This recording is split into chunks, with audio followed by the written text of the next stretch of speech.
one of the most important ingredients of painting is confidence. Mm. You either gain it or you fake it.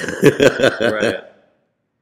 So over the years, I'm more confident in it. I'm far more daring than I was when I first started. Yeah. But even at first, I always experimented with different things, Yeah. with different, like putting fabric on the couch, for example, on that soldier painting on that medal, and that kind of grew into sort of my own style, where I put different things. I put coins, I put dead insects, I put chains, I put body bags, whatever on the painting.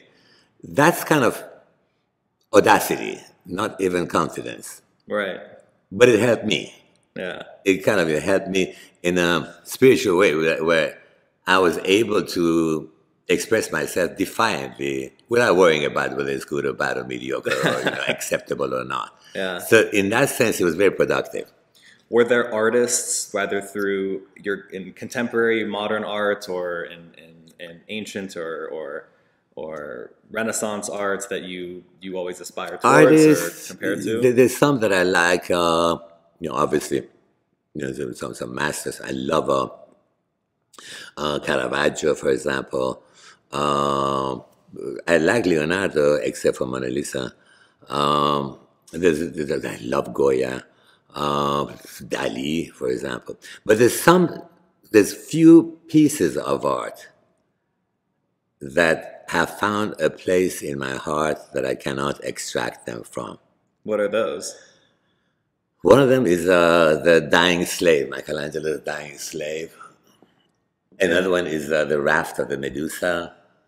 And they're both at the Louvre. At the Louvre. Yeah. Yeah. I weep in front of them. Yeah. Weep in front of them. I just talking about it makes me emotional. Another one is Goya's, whatever it's called, the assassination or whatever, execution. She's like this in front of the barrels. Yeah. And the last one is Ruby Bridges. The Norman Rockwell yeah. Ruby Bridges. Oh my God. Yeah. And the Guernica. I've seen Guernica in person. These things have poked through my heart and nested there for a long time. Wow. There's other beautiful paintings, but maybe they scratch the surface, but not really go in. Wow. Yeah. And the Sistine Chapel maybe being one? Oh. Oh my God. That's a different experience, because it is not looking at art and appreciating the craftsmanship of the art. That is like literally is peeking through the presence of the divine. It's like feeling the essence of divinity. Nothing in the world like it. It doesn't matter that it is painted well or not so good or whatever. Or the subjects are interesting, but the spirit that evokes is nothing like it in the world. Nothing like it in the world. You did mention that you're not a fan of the Mona Lisa, but I want to know exactly why. Because in the Louvre, for example, where Mona Lisa is, outside of it is that long gallery, magnificent paintings, including 5 or 6 by Leonardo that are infinitely better than the Mona Lisa. That Madonna and Child, for example, with the Madonna of the Rocks or something like that. It's magnificent. It goes a hand like this. And then when you're walking through it, at first there's kind of nobody there. You can look at this. And then, there's kind of it's like a river, like a whatever, white water thing. The water goes fastly. The people run fastly. And they all gather in front of Mona Lisa. Why? I don't know. So it demands, do you think it's worth it or not? And my unqualified answer is no, it's not. But I acknowledge that it is a brand thing. Yeah. It's sheep like brands.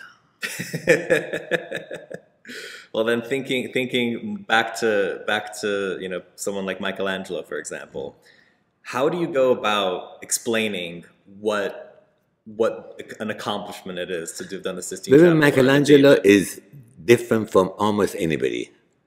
David. Yeah. Such as David. Yeah. It is alive. It has soul.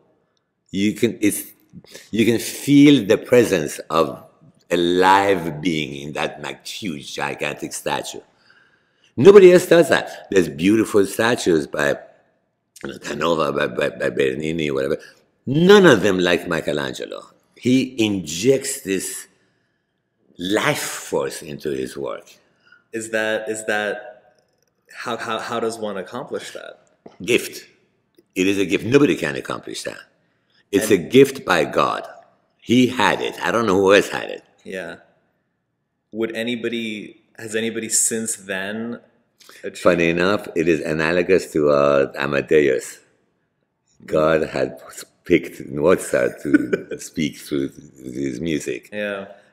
And he had picked Michelangelo to speak through his sculptures.